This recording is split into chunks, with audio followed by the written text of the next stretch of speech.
Bây giờ giới thiệu cách làm thứ nhất cho anh em thấy là cách làm thứ nhất là anh em lấy một miếng nhôm để lọt vừa đẹp vào bên trong cái đèn led này. Đèn này 15W anh em, như thế này nhé. Anh em dán cái miếng nhôm đằng dưới của cái tấm tỏa nhiệt đèn led đấy để tăng cường cái khả năng tỏa nhiệt cho đèn led, từ đó giúp cho nó có khả năng là sáng đẹp bền lâu mà không mất tiền anh em. Bây giờ mình mở ra cho anh em thấy cái đèn led của mình. Đây là bảng đèn led ở bên trên các bạn nhé. Mình sẽ mở cái này ra để cho anh em xem nhé. Ở dưới này mình đã dán một miếng nhôm anh em này, một tấm nhôm để tăng cường sự tỏa nhiệt cho cái dàn đèn led, giúp cho nó không bị nóng, từ đó nó không thể nào bị cháy được các bạn nha. Giải thích một cách đơn giản là nhà sản xuất luôn muốn tiết kiệm miếng nhôm này, làm vừa mỏng vừa nhẹ để tiết kiệm nguyên vật liệu, từ đó có giá cả rẻ và cạnh tranh được với các cái hãng khác. Đó là lý do vì sao mà đèn led rất là nhanh cháy. Nắm được yếu điểm này, các bạn chỉ cần dán vào đây là các bạn sẽ giúp nó tỏa nhiệt và bù lại cái lỗi lầm này của nhà sản xuất. Hoặc các bạn có thêm phương án thứ hai là các bạn mở cái tấm đèn led này ra. Bây giờ mình mở ra cho các bạn xem nhé. Các bạn mở hai con ốc này ra và để cái tấm nhôm này ở dưới, phía dưới của đèn led các bạn nhé, thì nó cũng giúp tỏa nhiệt. Bây giờ mình sẽ lấy cái miếng nhôm này ra ở đây các bạn. Đó. Khi làm cái này các bạn nhả hai cái dây âm dương của cái dàn đèn led này ra các bạn nha. Sau đó các bạn dán vào đây và đưa cái bảng đèn led này lên trên. Mục đích cũng là để giúp cho cái bảng đèn led này tỏa nhiệt. Hai cách làm này đều giống nhau các bạn ơi, và các bạn muốn chọn cách làm nào cũng được các bạn nha. Mình không có khuyến khích các bạn làm cái nào bên trên hoặc là bên dưới gì cả, các bạn tự chọn nha. Cả hai phương án này đều thấy tiền lời cái gì thì các bạn làm cái đó các bạn nha. Đó là một phương án làm và mình đảm bảo với các bạn là nó sẽ bền lâu mà không có mất đồng nào các bạn. Cái nhôm này các bạn lấy ở đâu? Lấy ở các cái máy cũ đó các bạn. Các bạn tìm kiếm ở các cái máy cũ. Bây giờ mình sẽ giới thiệu cái phương án thứ hai các bạn nha. Phương án thứ hai mình cũng đã làm ngay trên cái đèn led này luôn các bạn. Đó là các bạn thêm một cái tù lọc nguồn. Đây là thêm một cái tù lọc nguồn mắc song song với tù lọc nguồn cũ của nó.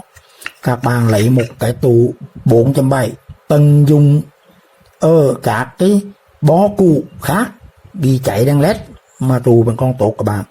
Lấy cái tù xanh này ra. Tù này là 4.7 microfarad 400V.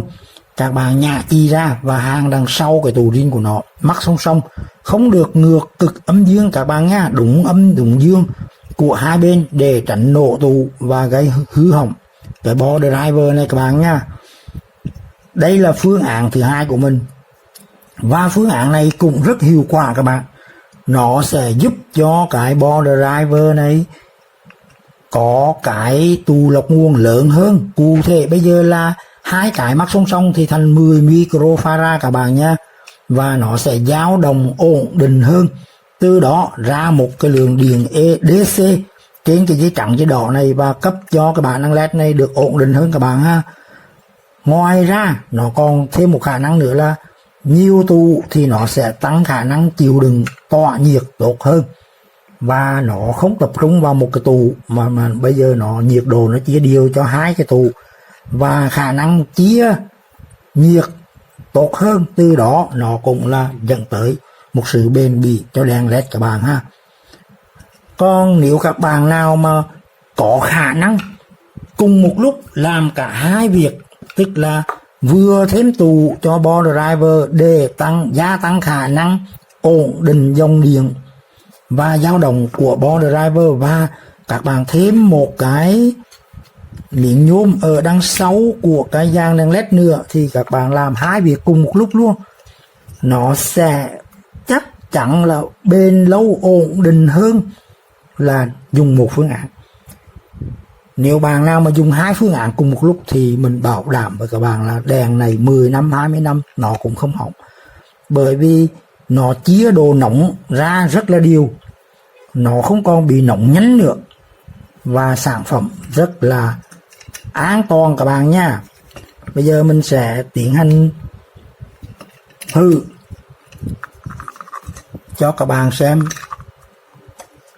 kết quả như thế nào các bạn nha.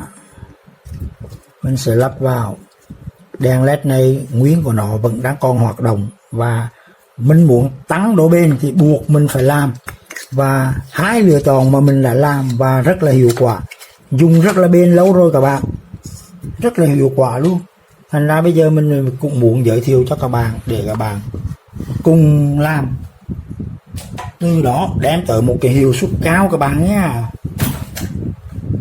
Các bạn yên tâm là mình sẽ tắt bớt camera ánh sáng để cho cái ánh sáng này nó dễ dàng hơn, dễ hiệu quả thôi các bạn.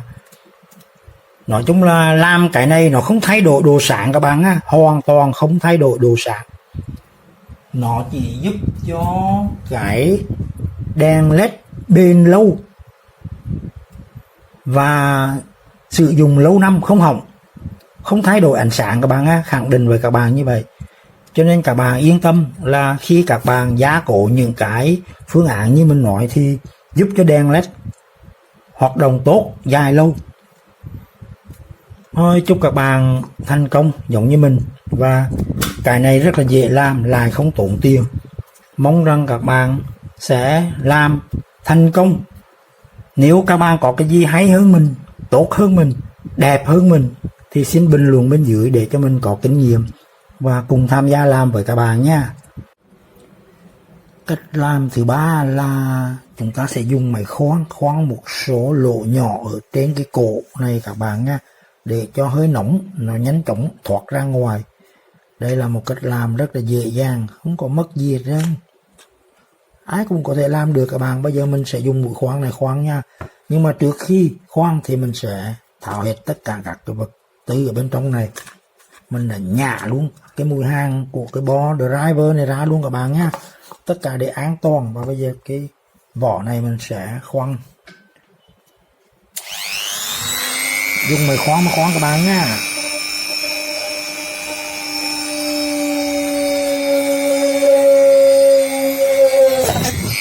Đấy, một lỗ rồi các bạn.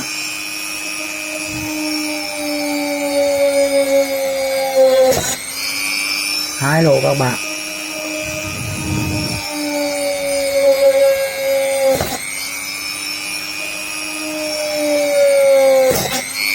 Cứ thế khoan tiếp các bạn nhé.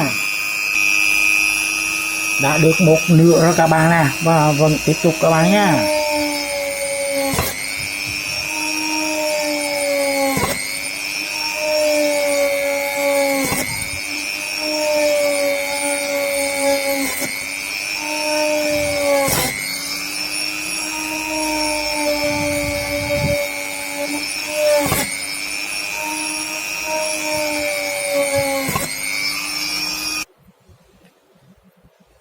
Đã khoan được nguyên một vành luôn rồi các bạn. Bây giờ làm vệ sinh được thôi các bạn ha, làm vệ sinh bên trong bên ngoài cho nó sạch đẹp gọn gàng.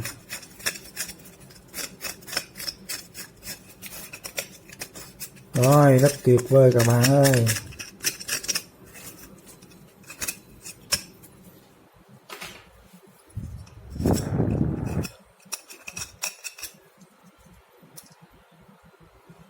Hy vọng những cái đường hơi mà mình tạo ra này nó sẽ nhanh chóng thoát bớt nhiệt ha. Rồi, yên tâm các bạn nha. Bây giờ mình sẽ ráp vào.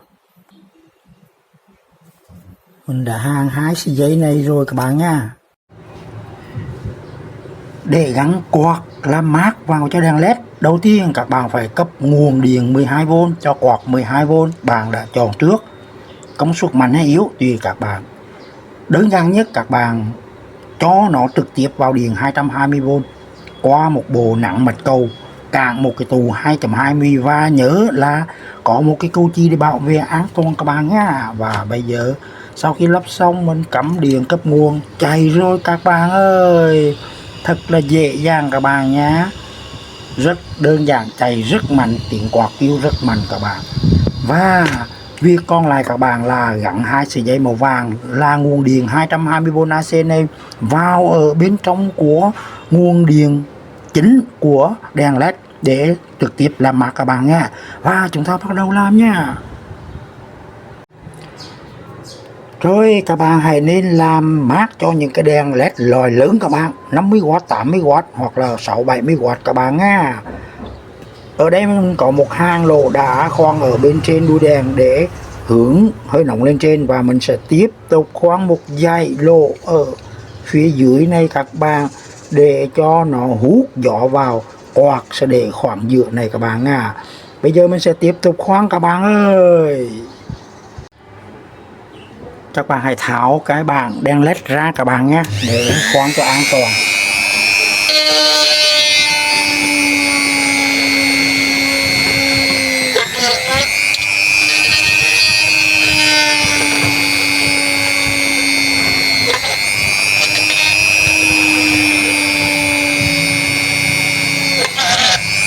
Rồi tiếp tục khoan các bạn nhé. Vậy là mình đã khoan một dãy bên dưới này xong rồi các bạn, rất là thoải mái. Các bạn muốn mát hơn thì các bạn sẽ làm thêm một dãy nữa các bạn. Rồi công việc tiếp theo là các bạn chỉ cần thiết kế cái quạt này vào bên trong.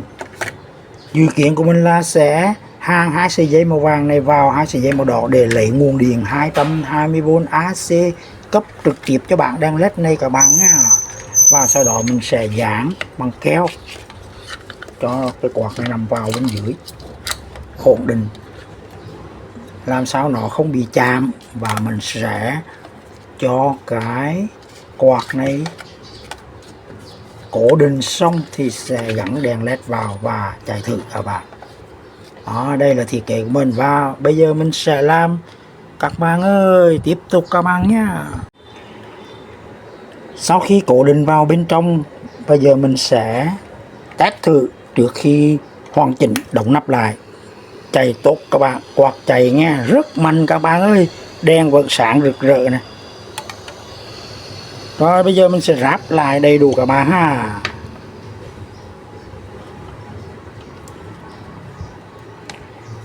Khi cho bằng led này vào các bạn nhớ các sợi dây điện này không được chạm vào cạnh quạt các bạn ha.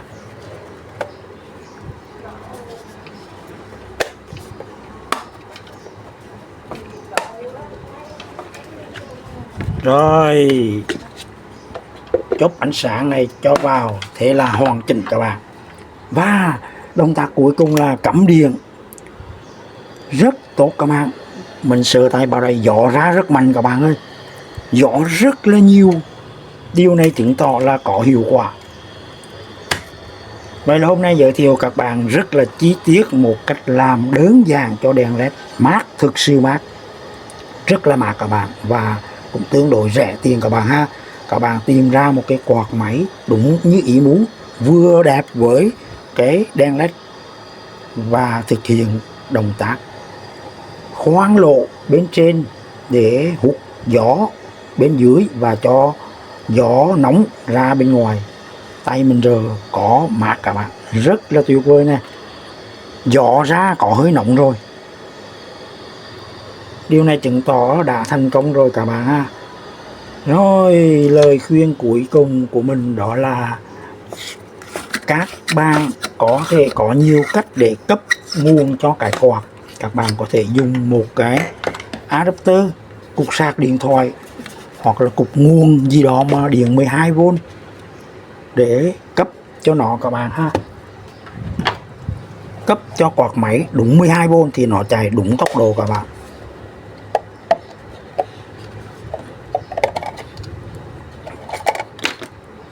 Rồi tất cả chỉ có vậy thôi, và mình sẽ để lại bên trong này cho các bạn xem.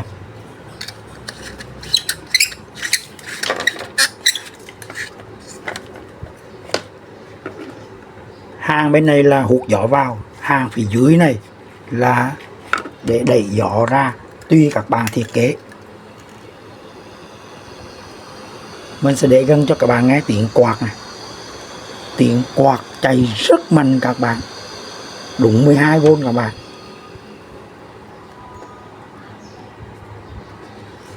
Vậy là hôm nay có một cái thành công rất là đơn giản để làm cho tuổi thọ cái đèn led nó cao hơn nhiều so với khi mà không có làm quạt. Video xin dừng ở đây các bạn. Chúc các bạn làm thành công và có thể nói là đẹp bền hơn mình các bạn. Xin chào và hẹn gặp lại.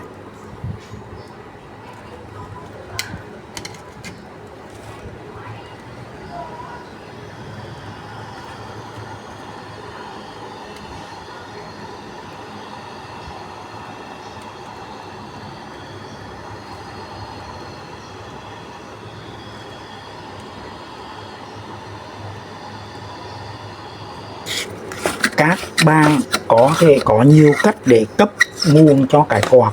Các bạn có thể dùng một cái adapter, cục sạc điện thoại hoặc là cục nguồn gì đó mà điện 12V để cấp cho nó các bạn ha.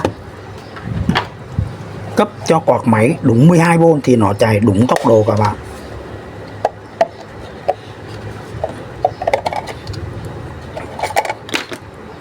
Rồi, tất cả chỉ có vậy thôi và mình sẽ để lại bên trong này cho các bạn xem.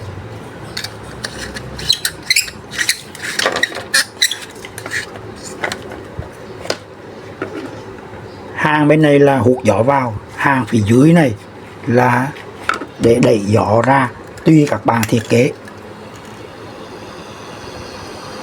Mình sẽ để gần cho các bạn nghe tiếng quạt này. Tiếng quạt chạy rất mạnh các bạn, đúng 12V các bạn.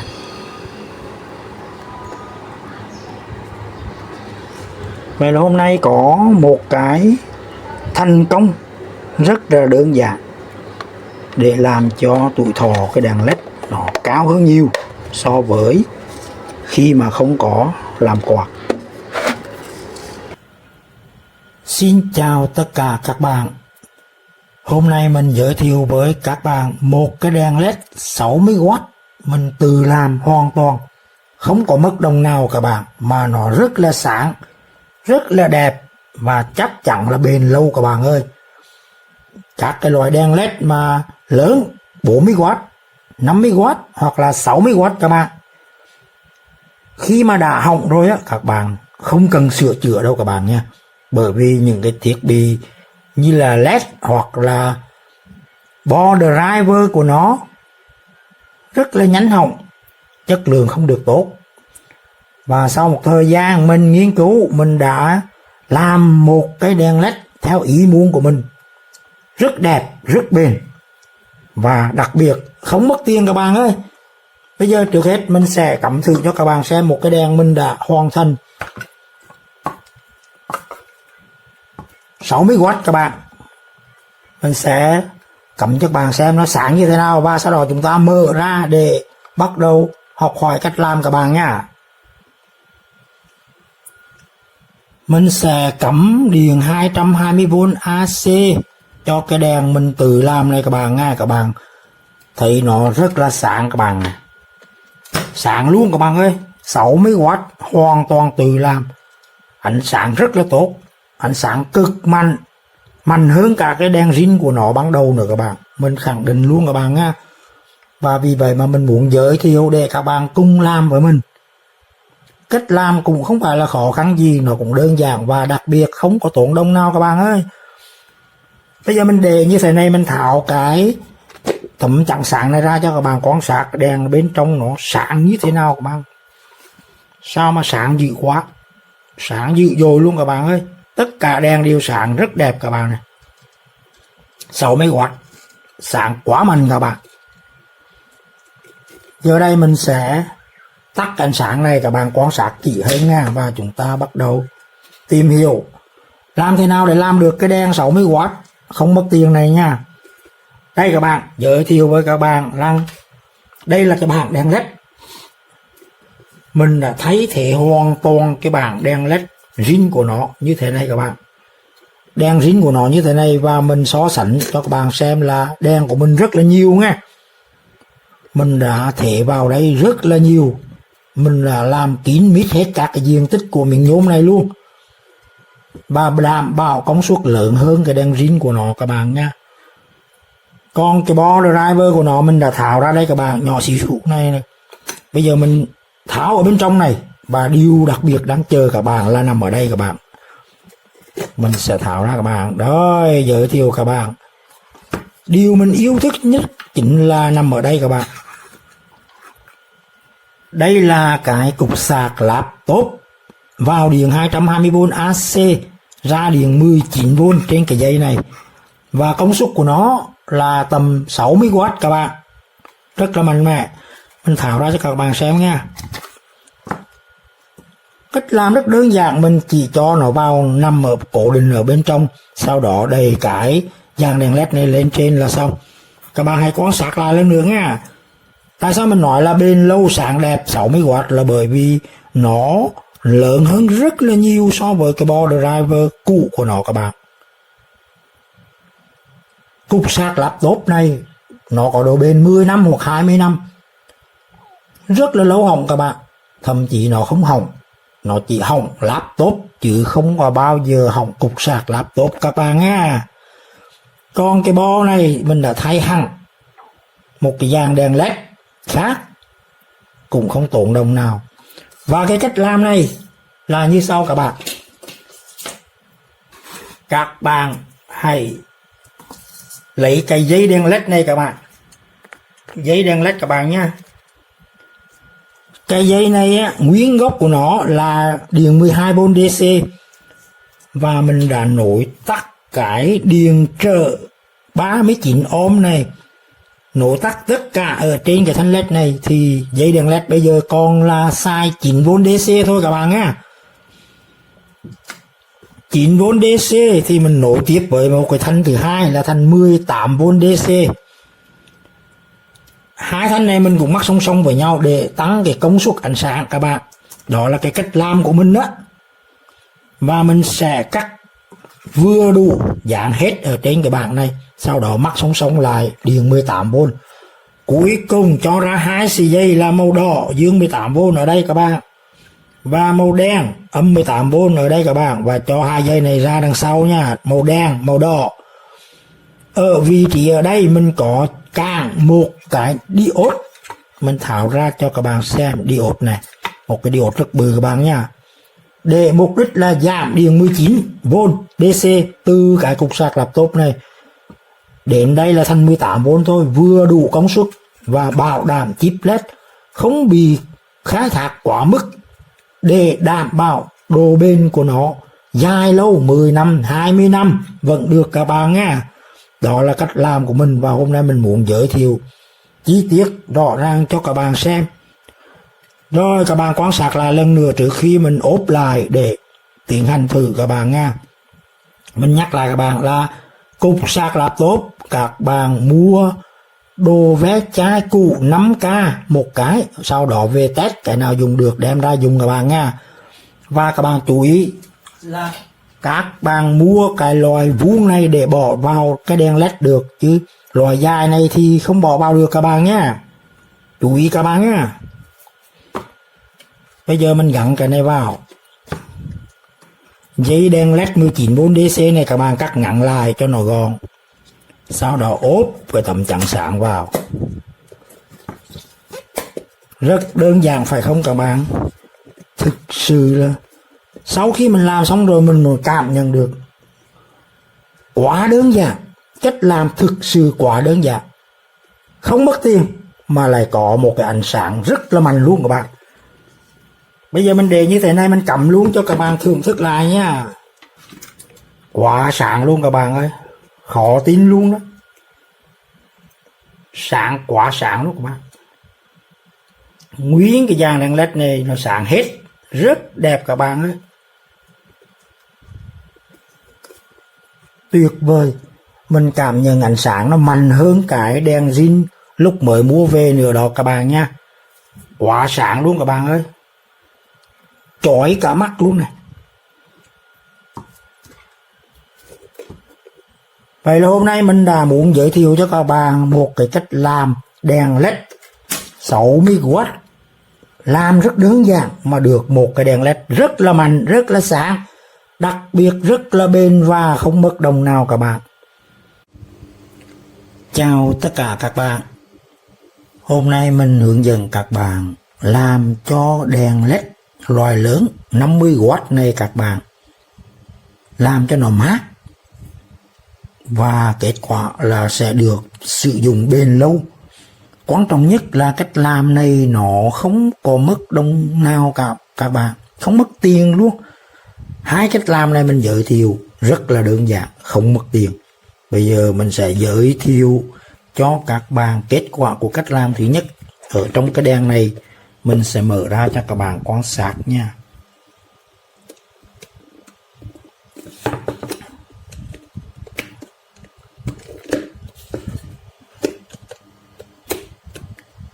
Ở bên trong này mình đã làm và đã thành công rồi các bạn, rất tuyệt vời luôn các bạn ấy.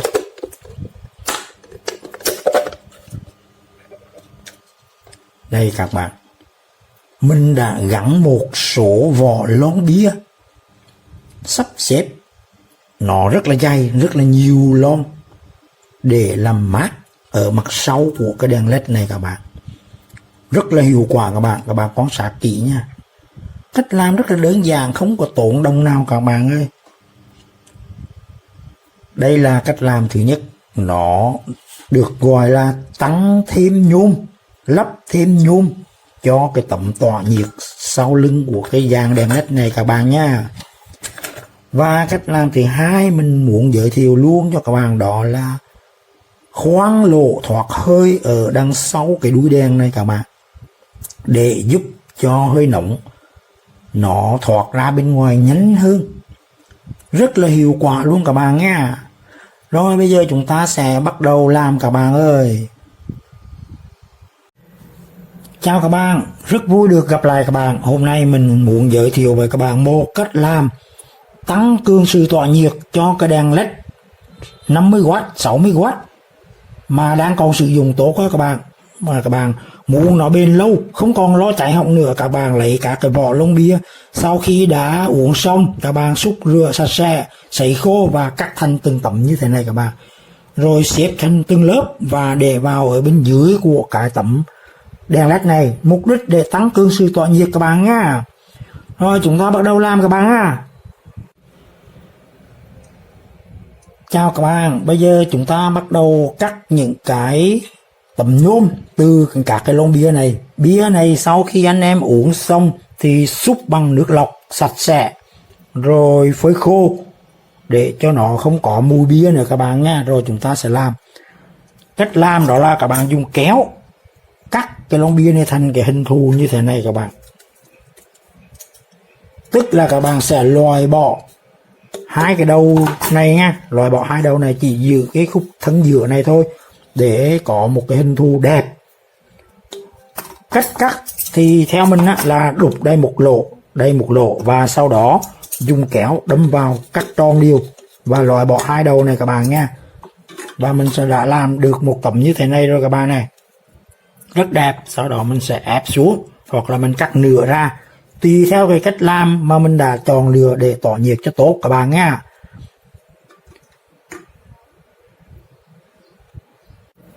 Sau khi các bạn cắt hai đầu xong rồi là các bạn sẽ dùng tay ấn cái này xuống cho nó thành một cái tấm mỏng các bạn, sát lại với nhau thành ra là một tấm và nó dày gấp đôi các bạn ha. Sau đó các bạn sẽ đặt vào sau lưng của tấm đèn led này các bạn, đặt vào sau lưng của tấm đèn led đây và đục một cái lỗ các bạn nhé, để mình sẽ ổn định nó bằng một cái con vít các bạn. Phải cần đục một cái lỗ này các bạn. Đấy, xuyên qua một cái lỗ này, rồi chúng ta sẽ xuyên hết tất cả các tấm này các bạn nhé, xuyên hết và dùng một con ốc bắt vào để ổn định cái vị trí của nó và giúp nó tăng cường tỏa nhiệt tốt hơn các bạn nha. Hy vọng rằng tất cả 10 tấm này sẽ tăng độ dày của tấm nhôm này lên rất là nhiều và hiệu quả tỏa nhiệt nó cao hơn các bạn ha. Mình rất là hy vọng luôn. Cuối cùng mình cũng đã sắp được tất cả các tấm lại với nhau, xuyên một cái lỗ để sẵn sàng ép sát vào cái miếng nhôm tỏa nhiệt zin của cái đèn led này rồi các bạn thấy nó dày không. Và bây giờ mình thêm một cái nữa để làm cái lá chắn cuối cùng và ép sát, vừa là giúp tỏa nhiệt luôn các bạn. Cái hình thù này nó sẽ giúp tỏa nhiệt luôn các bạn nhá, là vừa giữ chặt cái con vít. Ở đây có cái con vít mà mình đã xuyên quá sẵn rồi này, bây giờ mình sẽ bắt lên thấu ở trên này luôn các bạn nha. Đã làm xong rồi các bạn này, đã ép sáng suốt và nó bây giờ chỉ cần chờ đợi ốp vào bên trong cái lỗ vít này để quá trình tỏa nhiệt nó được tốt hơn. Và mình cũng đã chuẩn bị sẵn ốc để bắt vào một cái lá chắn này để nó an toàn. Và sau đó chúng ta sẽ tiến hành vặn vít vào ha. Khi vặn vít thì các bạn phải để ý là phải chỉnh các cái lá chắn lại trước khi các bạn vặn chặt. Rồi mình sẽ dùng tuột vít để vặn các bạn nha. Các bạn chú ý là vặn xuống một lát các bạn hãy chỉnh lại các bạn nhé. Chỉnh lại tất cả các tấm ở vị trí đẹp nhất và không ảnh hưởng tới khi chúng ta gắn vào đèn led, không bị va chạm hoặc là ảnh hưởng tới xung quanh. Và sau đó chúng ta sẽ ép sát các bạn. Hai bên này cứ để cho nó phồng lên thì nó giúp cái quá trình tỏa nhiệt được tốt hơn các bạn ha. Rồi các bạn hãy nhìn lại nha, đây là một cái sản phẩm rất tuyệt vời phải không các bạn? Nó sẵn sàng tỏa nhiệt và chắc chắn nó sẽ tỏa nhiệt tốt hơn rồi đúng không các bạn? Gần tới bước cuối cùng rồi các bạn ơi. Trước khi các bạn bắt miếng nhôm này vào, các bạn nên hàn 2 sợi dây điện mới để cấp nguồn cho các bạn đèn led này, và có một cái bọc bảo vệ để tránh va chạm khi các bạn ốp các miếng nhôm này vào các bạn nha. Sau khi các bạn ốp vào, các bạn nối vào 2 cái dây điện 220V AC và bọc cẩn thận các bạn nha. Đây gần như là bước cuối cùng rồi các bạn ơi, và chúng ta sẽ tiến hành bước tiếp theo, đó là ráp vào và thử các bạn nhá. Cuối cùng mình cũng đã gắn được 2 sợi dây điện 220V AC nối dài để tăng sự an toàn cho nó và băng bó cẩn thận rồi các bạn nha. Các cái tấm nhôm ở đằng này mình cũng có bẻ lên uốn cong đôi chút để cho nó tránh va chạm với cái vỏ khi mình lắp vào.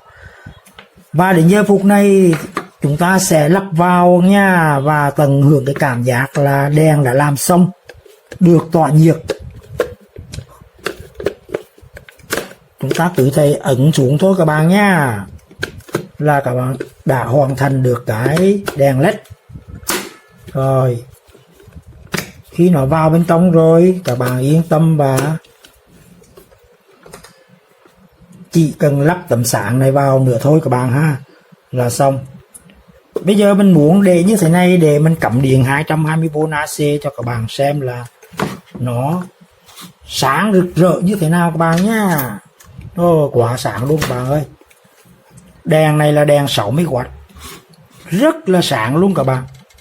Đúng là đèn rất là sáng luôn, 60W các bạn nhé.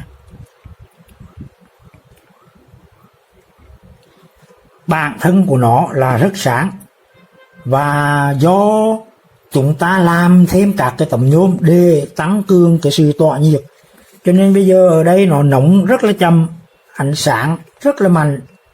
Trước đây nó nóng rất nhanh các bạn, và sợ rằng nó sẽ cháy, cho nên mình đã làm như thế này để tăng cường tỏa nhiệt. Hy vọng cách làm này mình muốn truyền bá cho anh em để làm và không mất tiền. Quan trọng là không mất tiền anh em nha, và tận dụng tất cả những gì sẵn có để giúp cho cái bóng đèn led này bền lâu, thực sự bền lâu các bạn nha. Hy vọng các bạn sẽ làm và thành công như mình. Bây giờ chỉ cần ốp tấm chắn này vào là hoàn thành một cây đèn led. Hôm nay như vậy là mình đã giới thiệu với các bạn chi tiết rõ ràng rất cụ thể. Làm thế nào để tăng cường cái sự bền lâu cho cái đèn led thì mình đã trình bày cụ thể với anh em rồi nha. Cái đèn led này á, trước đây nó bị cháy 4 cái bóng này cũng là vì do cái sự tỏa nhiệt kém cỏi cho nên nó bị cháy. Mình đã thay 4 cái đèn led zin luôn và thay nổi ở lên mặt bề trên. Bây giờ vì sự lo lắng là nó cháy lại, mình đã tăng cường sự tỏa nhiệt như thế này để giúp cho cái đèn led nó an toàn hơn các bạn ha. Thì thực sự mình cũng muốn làm như thế này, và hôm nay mình muốn trình bày chi tiết rõ ràng cụ thể để anh em cùng nghiên cứu xem phương án này khả thi bền lâu thì cứ thế mà làm các bạn nha. Còn riêng bản thân mình thì mình cảm nhận được là nó sẽ rất tốt, rất bền lâu đó các bạn. Bởi vì dù sao đi nữa cũng là thêm một số tấm tỏa nhiệt thì nó vẫn kéo dài được cái sức nóng mà sự chịu đựng của các cái đèn led này lâu dài hơn.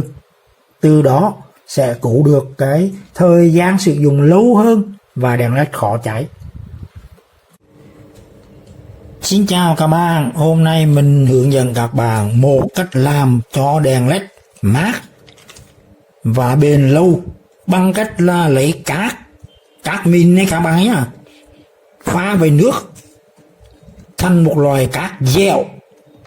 Sau đó chúng ta sẽ cho vào bóng ni lông này các bạn, rồi đặt vào bên trong cái đèn led ở bên dưới của cái tấm nhôm để giúp cho nó tỏa nhiệt. Từ đó đèn led sẽ mát hơn các bạn. Và ở đây các bạn không mất tiền gì cả các bạn nha. Bây giờ chúng ta bắt đầu làm các bạn ơi. Bây giờ mình chọn cái đèn 15W này để làm thử nghiệm cho các bạn theo dõi và làm theo các bạn nha. Đầu tiên các bạn sẽ cho cát khô này vào bên trong một cái cá nhựa. Một lượng cát vừa đủ để bỏ làm sao mà lọt vào đằng sau này là được các bạn. Tùy cái đèn mà lớn hay nhỏ hay là trung bình thì các bạn bỏ lượng cát thích ứng nha. Mình sẽ cho nước vào đây. Các bạn nhớ là khi pha nước thì vừa đủ các bạn.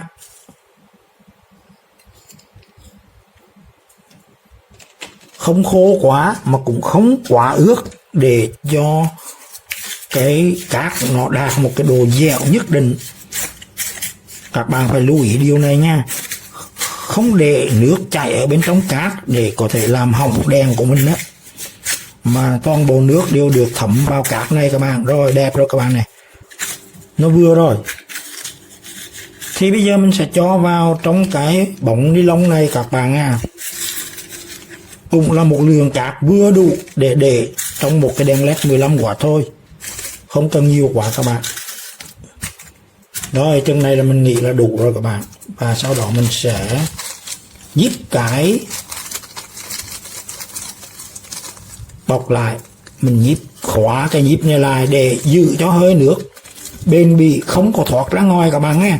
Các bạn chú ý là không để hơi nước thoát ra ngoài mà nó chỉ loanh quanh ở trong cái này. Khi hơi nước bốc lên là nó sẽ lấy nhiệt lượng của cái dàn đèn led này, và nhờ đó mà dàn đèn led được mát hơn các bạn. Đó là nguyên lý các bạn nha. Rồi bây giờ mình sẽ tiến hành mở cái đèn led ra, đặt cái túi ni lông này vào bên dưới của cái miếng nhôm này các bạn. Bởi vì nó có độ dẻo cho nên các bạn đặt rất là dễ dàng các bạn ơi. Các bạn ấn đều cho nó ép sát vào miếng nhôm. Lừa làm sao mà không cao quá để nó không ảnh hưởng tới cái bo driver là nơi cung cấp ánh sáng cho cái dàn đèn led các bạn nha. Rồi vừa đủ rồi các bạn. Các bạn chia đều cho nó áp sát với miếng nhôm để lấy nhiệt các bạn nha. Rồi các bạn nhìn lại lần nữa nha. Sau đó mình sẽ cho ốp vào này, không va chạm với bo drive các bạn. Rồi mình đã ốp vào rồi các bạn. Sau đó các bạn cho cái tấm chắn sáng này vào. Vậy là đã hoàn thành. Bây giờ cầm trên tay mình nó rất là nặng các bạn, nó nặng hơn hẳn nhờ cái lượng cát như vậy. Mình xin nói lại với các bạn là cát phá về nước thành cát âm với một độ sệt dẻo như vậy thì nó sẽ dễ dàng bỏ vào bên trong và không có chảy nước để làm ảnh hưởng tới cái bóng đèn led bị cháy các bạn nha. Thành ra là mình muốn phá dẻo là như vậy đó. Bây giờ mình sẽ thử cho các bạn xem nó hiệu quả như thế nào các bạn ơi. Bây giờ mình sẽ cắm điện 220V AC. Đèn vẫn sáng đẹp các bạn nha. Nhưng bây giờ nó có một cái điều khác lạ, đó là bên trong này có một lượng cát nằm ở đằng sau cái tấm nhôm tỏa nhiệt của dàn đèn led để lấy nhiệt làm mát cho cái tấm nhôm này. Mình muốn nói lại với bạn một lần nữa, đó là khi các bạn cho cát phá về nước vào ở bên trong thì nhiệt lượng của cái dàn đèn led này các bạn, cái dàn đèn led này khi nó nóng thì nó sẽ làm nóng cái bọc cát đó, và nhờ đó mà lượng hơi nước khi có nhiệt thì nó sẽ bốc hơi lên và giảm nhiệt độ của cát. Khi nhiệt độ của cát giảm thì nó sẽ kéo theo nhiệt độ của tấm nhôm này cũng giảm các bạn á. Và đó là lý do mà hôm nay mình làm như vậy đó, và rất là hiệu quả rồi các bạn á. Mình làm và mình xài một thời gian rồi, rất là hiệu quả luôn. Sau một thời gian mình sử dụng thì mình thấy rằng là có hơi nước bốc ra ở bên trong cái bọc cát, chứng tỏ là nó đã lấy được nhiệt của cái này và nó làm giảm nhiệt độ ở bên trong. Bây giờ các bạn hãy cho nó chạy một cái thời gian để cho nó tiến hành bốc hơi nước, thì chúng ta sẽ tháo ra để xem xét, quan sát và khẳng định là nó có tác dụng bốc hơi nước để giảm nhiệt độ của tấm nhôm các bạn nha. Và đây là một cách làm mình nghĩ là cũng rất là dễ làm. Tất cả mọi người đều có thể làm được các bạn, ai cũng có thể làm được hết, dễ dàng quá. Chỉ lưu ý là không được pha nước quá dẻo, còn nước chảy ở bên trong cát thì là gây nguy hiểm, mà chỉ làm cho nó ẩm thôi các bạn nha. Chính độ ẩm mà nó dính vào ở trong cát là sẽ bay hơi, nhưng mà bay hơi thì nó lại bay ở bên trong cái bọc ni lông mà thôi. Khi các bạn làm những cái đèn led mà lớn hơn, ví dụ như đèn led này 30W hoặc là 40W hoặc là 50W, thì các bạn sẽ làm bọc cát lớn hơn, bỏ vào một lượng cát nhiều hơn. Nhưng các bạn lưu ý là phải có bọc ni lông thật dày, tức là phải có 2 bọc, 3 bọc để bảo đảm rằng là cát không bị chảy ra ngoài và nước cũng không theo đó mà ra ngoài làm hư hỏng đèn led của chính bạn. Rồi bây giờ mình sẽ mở ra cho các bạn xem, các bạn quan sát các bạn nha. Bây giờ mình sờ vào đây các bạn này, cũng cảm nhận được độ nóng, nhưng mà nó không phải là nóng quá, mà nó nóng vừa đủ. Một cái lượng ánh sáng như vậy nó đủ làm bốc hơi nước hay không thì tùy vào nhiệt độ của cái tấm nhôm này. Nhiệt độ cao thì nó bốc hơi rất là nhanh các bạn nha. Nhiệt độ cao là nó bốc hơi nhanh lắm và hơi nước sẽ ra nhiều hơn. Bây giờ mình sẽ tiến hành tắt cái đèn đi để kiểm tra bên trong các bạn nha. Bây giờ mình tháo cái đèn ra để quan sát cái bọc cát bên trong nó có biến đổi gì không các bạn nha.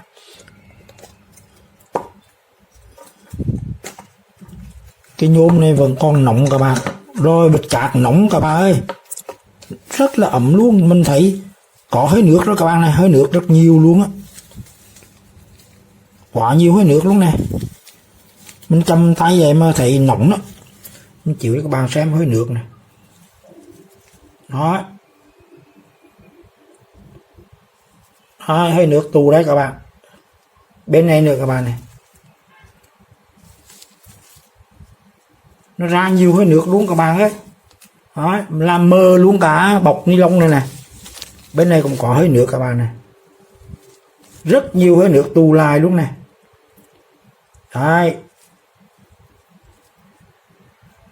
đây là điểm hơi nước nhiều nhất này. Góc này rất là nhiều hơi nước luôn các bạn ơi. Đó, bởi vậy mình nói là nhiệt lượng từ cái bó đèn led này khi nóng rồi nó sẽ truyền qua cái này. Bây giờ mình cầm là nó nóng, cái này cũng khoảng là 450 độ đấy đó, nóng 450 độ C rồi các bạn. Nó đủ để bốc hơi nước lên đây này. Vẫn còn hơi nước nhiều lắm các bạn này, rất là nhiều hơi nước luôn. Đó, mờ luôn các bạn nhé, mờ luôn cả cái bọc ni lông này, mờ luôn này. Đó, hơi nước tù này.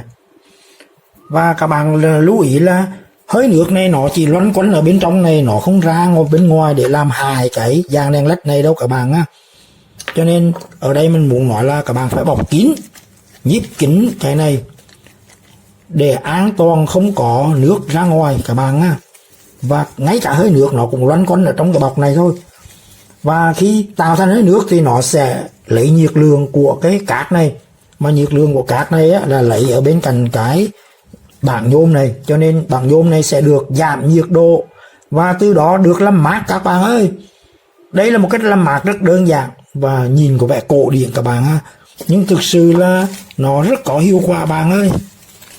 Thôi video mình xin dừng ở đây các bạn nghe, và chúc các bạn làm thành công giống như mình, bởi vì nó cũng đơn giản dễ làm các bạn ơi. Rồi mình ráp lại và thử lần cuối. Như vậy là đưa vào sử dụng được rồi các bạn ha, giảm nóng rất là nhiều. Video xin dừng tại đây các bạn ha. Xin chào các bạn và hẹn gặp lại. Xin các bạn một like, một subscribe để ủng hộ kênh phát triển dài lâu các bạn nha.